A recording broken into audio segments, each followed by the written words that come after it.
Hello Giants fans, welcome to Giants Baseball 101. I'm Gabe Vaughn, your host. The Giants are under serious temptation to trade Carlos Rodon right now, and it's a serious issue. That would certainly be okay if they had lost 3 games out of 4 to the Cubs instead of having won by exactly that amount.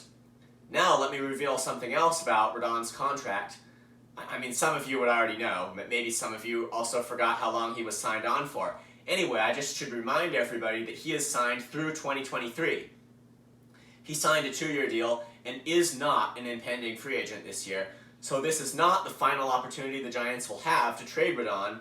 If they're terrible in 2023, that's probably the time to trade him. Now, I want to be fair and just give all the factors that come into play here. One of them is that this does seem to be a really special year for starting pitching for sellers on the market. Seems to be a seller's market for starting pitching, and it's just the Giants could look at that and say this is a year we're going to get a lot of top prospects for Rodon if we trade him now. The other thing is that we can't accurately predict how Rodon is going to pitch next year in 2023.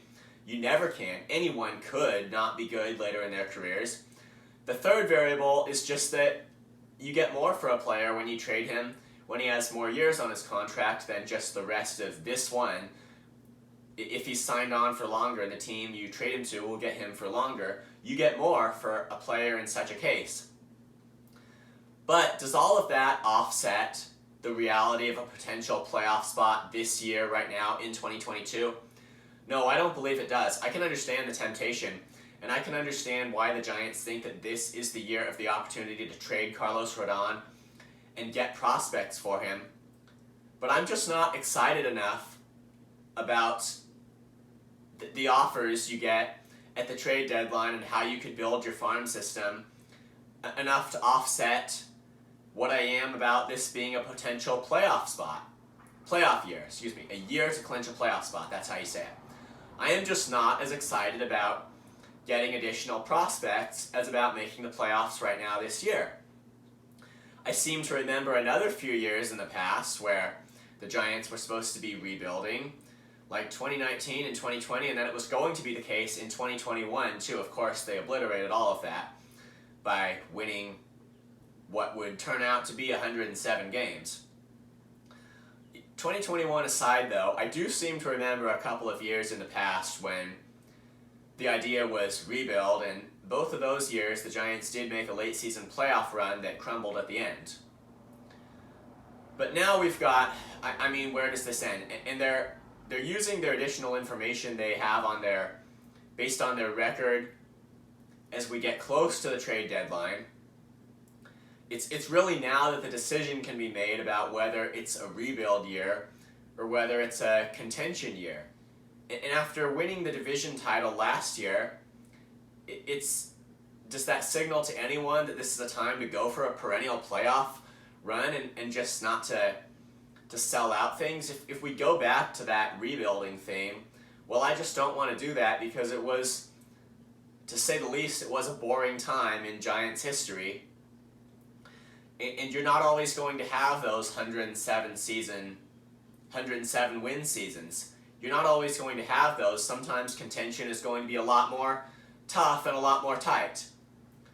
So, the factors about Rodon's contract that would make selling even an option for the Giants this year instead of waiting till next year to do it are basically that this is a year where the market would be better for trading him because of his contract status and maybe the way the market is just swaying right now, and the fact that he was specifically an all-star this year.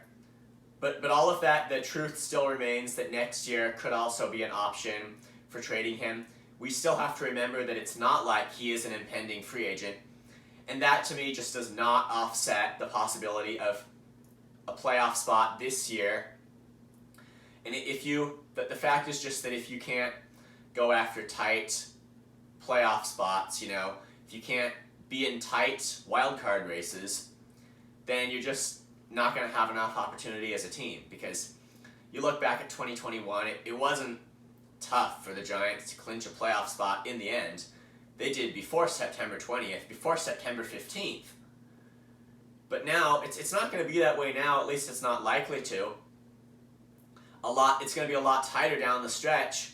It's just, to that I say, well, it's a battle, it's a wild card battle, and we got to get into it. Now, the Giants just, I need you all to understand something here, and I'm sure you would already infer it.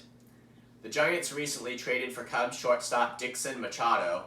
He was actually in the minors this year, or some of that time could have been on the injured list. I don't know, I didn't research him. The Giants just traded for Machado from the Cubs, and that could have been a good move. We'll see what Machado provides. He needs a chance. He was hitting over 300 in the minors. That much I do know. So I do want him now to have a good chance with the Giants, but you have to understand that that was not buying.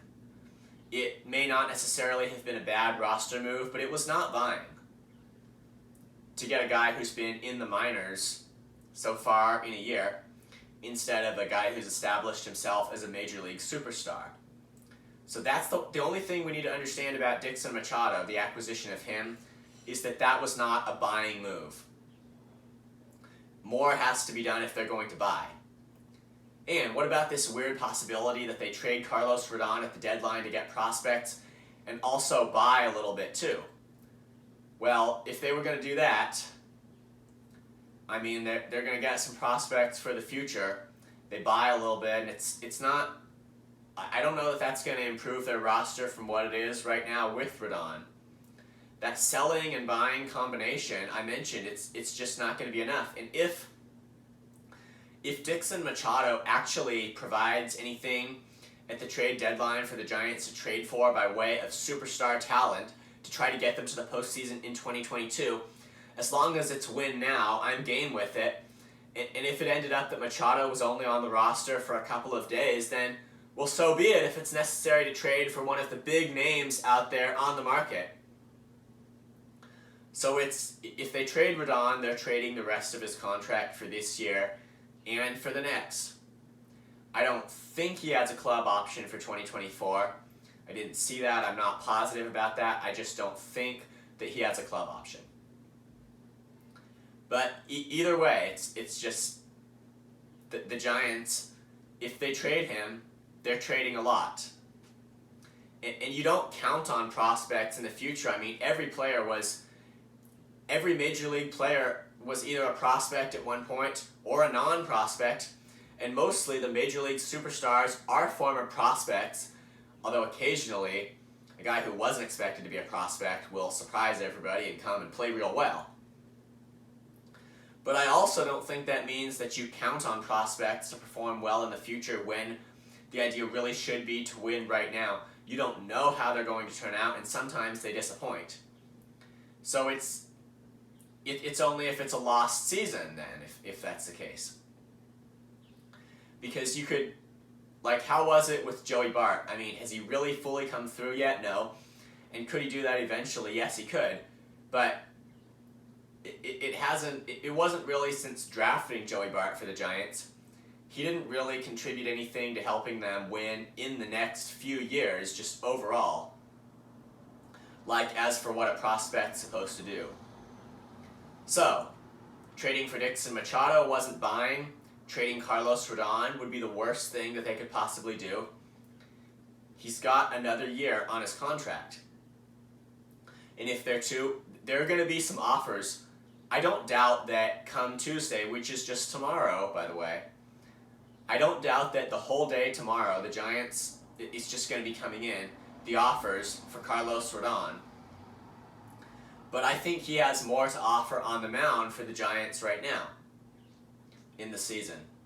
And if they don't show interest, I mentioned this yesterday, if they don't show interest in the big names pretty quickly, what's going to happen? Well, other teams are going to show interest, and they might be ahead of the Giants at the trade deadline. And then it's just, if you're on the bottom of the list, I think it genuinely does become tough to outbid your competition at the last moment if you weren't showing interest right before that. But if Carlos Rodon gets traded, it's pretty safe to say that the Giants are not buying at the trade deadline at all. And the rest of the rotation, let's look at how it's looked. Well, Logan Webb, he's absolutely great right now. Jacob Junis, I think he was pretty solid in his last couple of starts. Alex Wood and Alex Cobb, it was good to see each of them pitch a good start here in this series against the Cubs. All the same, I don't fully trust the rest of the rotation. Well, I trust Webb almost completely. I don't fully trust the rest of the rotation to continue to be consistently good throughout the rest of the year, although they may be. And so Carlos Rodon is still a key piece of the rotation, I think. He always has been this year, with some inconsistency from some of the other starters, some injuries. He's just been a key piece of the rotation, and I don't know what else you'd call it. So I don't think the Giants should think that they're going to fill his hole. And I have heard talk about who would fill his spot in the rotation. Are there guys in the Giants farm system that could do it? I don't doubt that. Are they going to pitch consistently? Well, I just kind of wonder about that. So these offers they could get for Rodon right now, they're really temptations, and they could be distractions, I think, against what is the main point, which is winning right now in 2022, because a wild card spot is within reach here. And if they trade Rodon, they could be setting themselves up for a long losing streak. I mean, could they be real hot without him? Yes, they could, but to trade away a key piece of your roster like that, it just rarely works out. I mean, you could just, they've been inconsistent up and down on the first half, which I mentioned that tells me, what it does tell me is that they need to add to their roster. So come tomorrow, I can't say exactly how the offers are going to look for Rodon or for anyone else on the Giants roster, although I think Rodon is the main target right now. But I can say that they won a series against the Cubs. There's no excuse for selling. There's just not going to be an excuse for selling out on this season. It's just not going to happen in my mind that there's going to be a legitimate excuse before the trade deadline for selling out on this 2022 season. Anyway, that's about it for now. Thank you so much for watching. This has been Giants Baseball 101. Please subscribe if you have not. Please email me with any good questions or comments you might have at gabrielvaughn89@gmail.com. I'll see you next time. We'll be discussing the results of the Giants versus Dodgers game tonight. Let's go Giants. They need to do better against the Dodgers. They need to start beating the Dodgers. They will have Logan Webb pitching tonight, so that, let's just put that in few words, that is a game to win. Thank you. See you after the game.